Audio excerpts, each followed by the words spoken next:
Bharatiya Janata party અત્યારે જબરજસ્ત બહુમતી સાથે આગળ ચાલી રહી છે। એટલું જ નહીં પણ આમ આદમી પાર્ટીનો સોથ પડી રહ્યો છે। નવી દિલ્હી બેઠક, જંગપુરા બેઠક, કાલકાજી બેઠક, બાબરપુરા, શકુર બસ્તી, માલવીય નગર, ગ્રેટર કૈલાશ, ઓખલા, પડપડગંજ આ બધા જ ઉપર ભારતીય જનતા પાર્ટી આગળ ચાલી રહી છે। મારા સહયોગી મનીષ પુરોહિત જોડાયા છે મારી સાથે।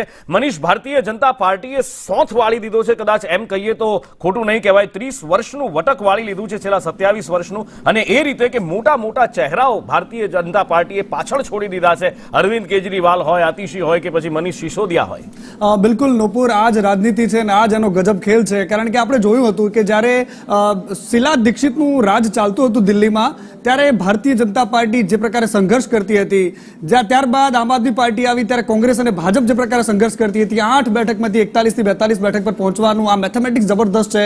અનેક આરોપ પ્રત્યારોપ વચ્ચે આપણે આંકડા પર જવું છે, જે ચૂંટણી પંચ આપી રહ્યું છે, અને આંકડાઓમાં એક પછી એક એવા દિગ્ગજોના જે તમે આગળ પાછળની જે સમીકરણોની વાત કરીએ છો, તો એ સૌથી પહેલા મારે તમને બતાવવું છે કે વિજેન્દ્ર ગુપ્તા ભારતીય જનતા પાર્ટીના પ્રદેશ અધ્યક્ષ છે, કે જેઓ અત્યારે આગળ ચાલી રહ્યા છે। એની સામે કોંગ્રેસ અને આમ આદમી પાર્ટી બંને પાછળ ચાલી રહ્યા છે। અત્યારે જે 17 રાઉન્ડ છે એમાંથી ટોટલ 6 રાઉન્ડની મતગણતરી થઈ ચૂકી છે। સૌથી ઇન્ટરેસ્ટિંગ નુપુર અહીંયા એ પણ જોવાનું છે કે દિલ્હીમાં બહુ ઓછા માર્જિનથી હાર જીત થતી હોય છે, એવામાં અરવિંદ કેજરીવાલ જે અત્યારે પાછળ ચાલી રહ્યા છે, માત્ર 225 મતોથી પાછળ ચાલે છે। અને અહીંયા પ્રવેશસિંહ સાહેબ એ એમના પિતાજી મુખ્યમંત્રી હતા દિલ્હીના, અને તેઓ અત્યારે આગળ ચાલી રહ્યા છે। ખૂબ જ ઓછા માર્જિનથી આગળ પાછળનું આ ગણિત ચાલી રહ્યું છે। અને સંદીપ દીક્ષિત જે શીલા દીક્ષિતના પુત્ર છે, તેઓ પણ બહુ ભયંકર મતોથી પાછળ ચાલે છે। અને આ રોચક ગણિત છે દિલ્હીનું। 13 રાઉન્ડ થવાના છે, એમાંથી 6 રાઉન્ડ થઈ ચૂક્યા છે નુપુર। હજુ પણ પાસા પલટાઈ શકે છે, પરંતુ જે બેઠક પર, જો દર્શકોને એક વાત બતાવી બહુ ઇન્ટરેસ્ટિંગ છે, કારણ કે જે બેઠક પર 12,000, 13,000 કે 14,000 ની આગળથી માર્જિન ચાલતું હશે, તો ત્યાં એ ઉમેદવારની જીત લગભગ નિશ્ચિત માનવામાં આવી રહી છે। પરંતુ અરવિંદ કેજરીવાલ અને પ્રવેશસિંહ સાહેબ વચ્ચેનો જે જંગ છે એકદમ જબરદસ્ત છે, કારણ કે અહીંયા માત્ર 200, 250, 300 વોટોથી આગળ પાછળનો આ જંગ ચાલી રહ્યો છે। 6 રાઉન્ડની મતગણતરી થઈ ચૂકી છે, હજુ 13 રાઉન્ડ બાકી છે, મતલબ કે 6 અને 1 7 રાઉન્ડની મતગણતરી બાકી છે નુપુર। અને અરવિંદ કેજરીવાલનું ભાવિ પણ અત્યારે દાવ પર લાગેલું હોય તેવું જોવા મળી રહ્યું છે। આ તરફ મનીષ સિસોદિયા, એજ્યુકેશનનો નામથી અરવિંદ કેજરીવાલની પાર્ટી આખા દેશમાં પોતાનો પ્રચાર અને પ્રસાર કરતી રહી। એ મનીષ સિસોદિયા લગાતાર આગળ પાછળ ચાલતા હતા, પરંતુ અત્યારે આગળ ચાલી રહ્યા છે, 2686 મતોથી આગળ ચાલે છે। અને તરવિંદરસિંહ જે છે એ અત્યારે ભારતીય જનતા પાર્ટીમાંથી પાછળ ચાલે છે। એની સામે આમ આદમી પાર્ટીના ઉમેદવાર પણ આગળ ચાલી રહ્યા છે। ઇન્ટરેસ્ટિંગલી અહીંયા એ છે કે મનીષ સિસોદિયા જીત પણ બહુ જ મહત્વપૂર્ણ આમ આદમી પાર્ટી માટે માનવામાં આવે છે, કારણ કે આ એક એવો ચહેરો છે કે જેના બેઝ પર અરવિંદ કેજરીવાલની રાજનીતિ ચાલતી હતી એવું પણ કહી શકાય, કારણ કે આખા દેશમાં શિક્ષણનું મોડેલ આપવાની વાત મનીષ સિસોદિયાના નામે જાય છે।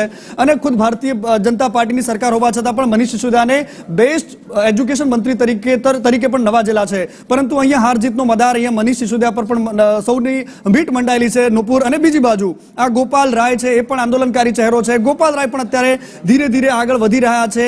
અહીંયા 15,767 મતોથી આગળ છે, મતલબ ગોપાલ રાયની જીત લગભગ નક્કી માનવામાં આવી રહી છે।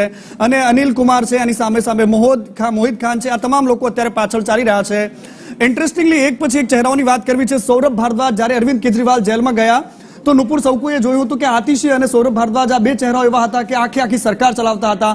પરંતુ એક વાત જાણીને આશ્ચર્ય થશે કે અરવિંદ કેજરીવાલની આમ આદમી પાર્ટીએ કેજરીવાલ જેલમાં છે, ભ્રષ્ટાચારના આરોપ લાગ્યા છે, એ વાતની સિમ્પથી મેળવવી જોઈતી હતી, નહોતી મળી, ને લોકસભાની ચૂંટણીમાં બહાર આવ્યું હતું।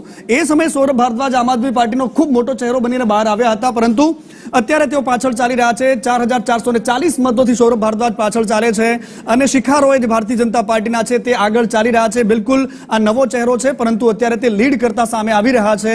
અહીંયા પણ 14 રાઉન્ડ થવાના છે, એમાંથી 5 રાઉન્ડની મતગણતરી થઈ ચૂકી છે। અહીંયા ગમે ત્યારે ગણિત બદલાઈ શકે છે નુપુર, કારણ કે અહીંયા સૌરભ ભારદ્વાજનું ભાવિ અત્યારે પણ આમ આદમી પાર્ટી એના જે કાર્યકર્તાઓ છે, એના નેતાઓ છે, એવું લાગી રહ્યું છે કે અહીંયા સમીકરણો ચેન્જ થઈ શકે છે।